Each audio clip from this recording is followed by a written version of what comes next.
ماریا کے گھر چھوڑ کے جانے کے بعد اسجد بہت زیادہ اداس اور بے چین ہو جائے گا۔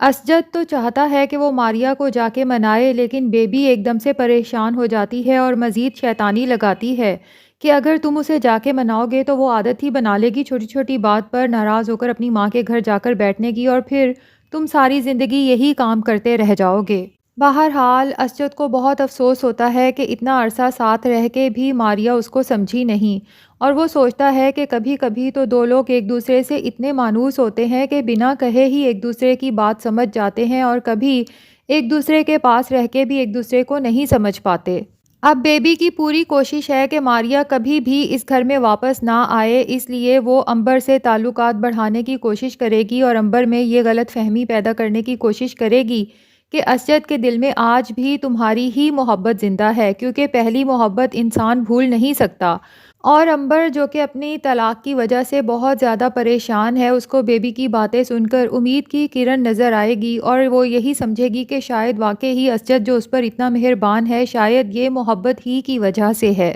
اسجد سوچے گا کہ مجھے ماریا کی غلط فہمی دور کرنی چاہیے، اور وہ اسے کال کر کے کہے گا کہ اگر تمہیں مجھ پر بھروسہ ہوتا تو تم اس طرح گھر چھوڑ کے نہ جاتی۔ ماریا کو بھی اسجد سے شکایت ہے کہ جب میں جا رہی تھی تو اسجد نے مجھے روکا کیوں نہیں، تو وہ کہہ ہی دے گی کہ اگر آپ کو مجھ سے پیار ہوتا تو آپ مجھے روک لیتے، لیکن اسجد کہے گا روکا انہیں جاتا ہے جو رکنا چاہیں، تم نے تو جانے کا فیصلہ کر ہی لیا تھا۔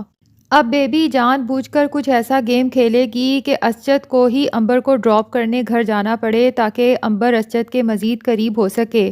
اور اتفاقاً ایسا ہوگا کہ جب اسجد امبر کو اس کے گھر ڈراپ کرنے جا رہا ہوگا تو وہیں سے ماریا بھی گزرے گی اور وہ ان دونوں کو ساتھ دیکھ لے گی تو اس کا شک یقین میں بدل جائے گا۔